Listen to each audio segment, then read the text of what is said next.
Where the government has failed and where the government has dropped the ball, I believe the church needs to pick it up. I believe that the church needs to pick up the ball and begin to reach out to these families that are hurting so bad. I can go into as many topics. I believe I do feel led to talk more today about the problem of addiction. I mean, we can talk all day about all these different topics that I brought out. We will in the future. As the show goes on, we will bring up different topics. And again, like I said, it's going to bring up the changes in the culture, things that are different. I mean, I remember when I was a child, I remember one day I didn't have to worry about going over my neighbor's house to eat, about being molested. I mean, I couldn't even let my son out to go, because in our neighborhood, and it's a good neighborhood, but just the moral decline. You hear these dreadful stories, these horrific stories of what happens to children nowadays. And I counsel these kids, I talk to these kids, and I look forward to seeing the country go back to the way it was. And you might say, well, what does that mean? What do we have to do to see this? Well, I'm talking to you at home. On your gravestone, what's it going to say? What have you done? And I'm not saying that to make you feel bad, but I'm saying that to provoke you to wholesome thinking. I'm saying that so you say, I want to make a difference. I sit back and I see the country going in the wrong direction. I see it focusing on everything but what's important. What's more important than our children? What's more important than the generation? The deficit has quadrupled in a year. I mean, there is no money left, and yet we say we're gonna change this and we're gonna change that. Let me tell you, the only change that's left is the change in your pockets. And I'll sit here as a pastor. I'm not afraid to fight in the political realm or in the social realm. That's what we're supposed to be. It's reality. I'm not gonna sit up put myself up on a pedestal. I'm a man. I make mistakes. But I'm a man that wants to make a difference. I know that our team of workers at Outreach Chapel want to make a difference as well. Again, I'm going to shout a nice big plug out for Outreach Chapel. Why don't you tell the listeners when and where Outreach Chapel is and what we do?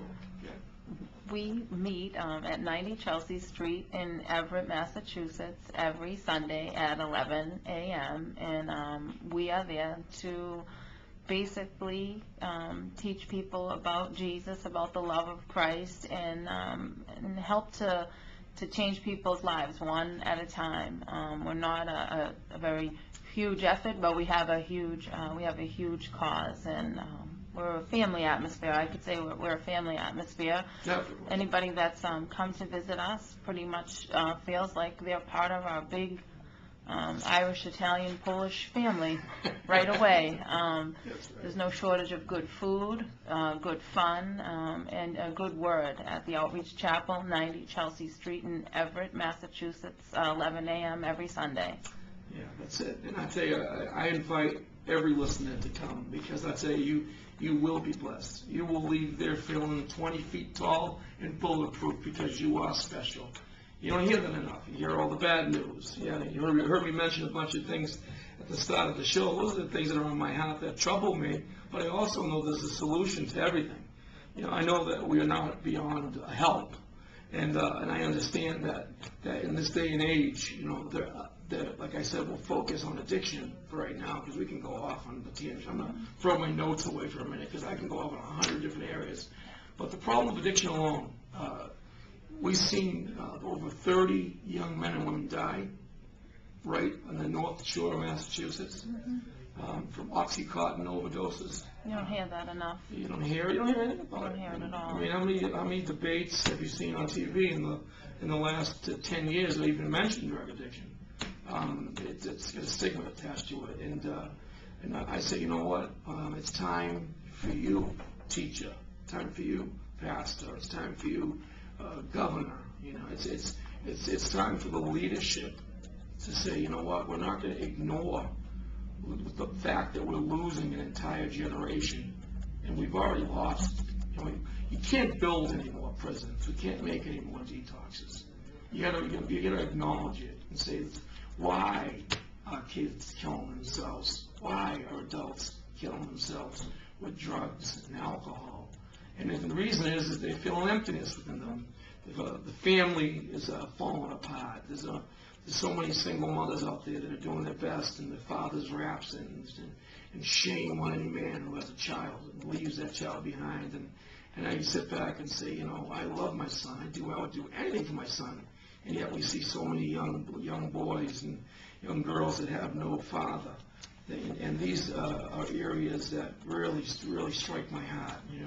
Jesus said, "Suffer not the little children to me, for theirs is the kingdom of heaven." And so I want to encourage, more than anything else today, I want to encourage you after this week, and we've seen our own soldiers killed on American soil. And I sit back and I've seen in our own neighborhood so many bad stories of tragedy.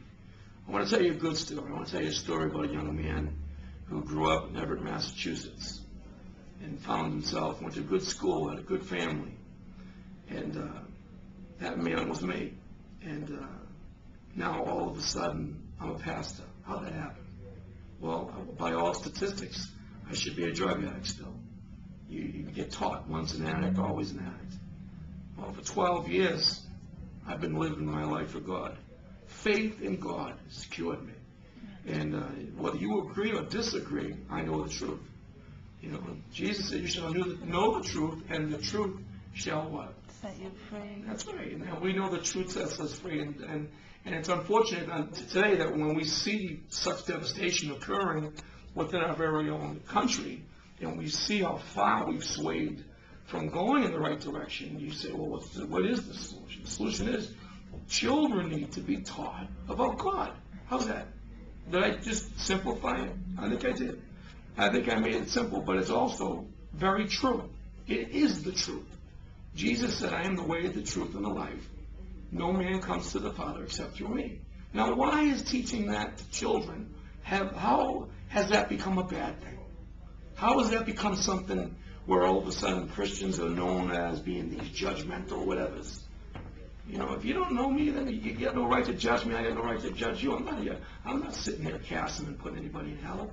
There's only one judge. There is only one judge. And the reality is that we sit back and we hear people judging each other all day long, providing no solutions. No solutions. And I remember a time when listen to this story, ready? This is one of my favorite stories ever. Yeah. I woke up, it was a nice cold, freezing cold January morning, and my mother said to me, "Joey, whatever you do, don't go down to the Malden River and go ice skating." And so, of course, the first thing I did was I went and got my skates, got my hockey stick, and I went down with a couple of friends of mine. There was about 4 of us. We went down to this place we called the Marsh. We all hung around. We all went down there and we went ice skating, man. And this river, you talk about polluted. This thing was disgraceful. There was these big tires and barrels, and it was a disgrace. But we were down there on our own by ourselves, no authority around us, skating, playing hockey. And then what I come across? I come across a frozen water rat. Right? I want you to picture this in your mind. Right? You see these 4 or 5 kids skating around. Then all of a sudden I decide, you know what? I'm going to hit this water rat at my friend. And I turned around and I hit it, and it looked like the rat was actually running across the ice. And if I think about that now, it just makes me laugh, because it reminds me of a time when kids had freedom, kids had that purity, that wholesomeness, just that laughter that was with us. But all of a sudden, as we're playing hockey, I also felt like somebody was looking at me, and somebody was looking at me. And at that moment, that same person who told me not to go skating, my younger brother Steven, actually told on me. She was watching me through the weeds. It was my mother. And she was standing there with a hockey stick in her hand. And man, I had a long day that day, because I was out skating on a river where I shouldn't have been skating on. It was very dangerous. And I took a beating that day. Today they would have put her in jail for child abuse, man. But I needed it, man. I was skating on thin ice. For a few moments, man, I tell you, we felt such freedom. And I believe the kids are missing that today. They're missing out on so much because they grow up too fast. They grow up too fast. They grew up in a generation to let me tell you, it's faster and faster and faster. I'm talking kids 10, 11 years old that are already falling into the system.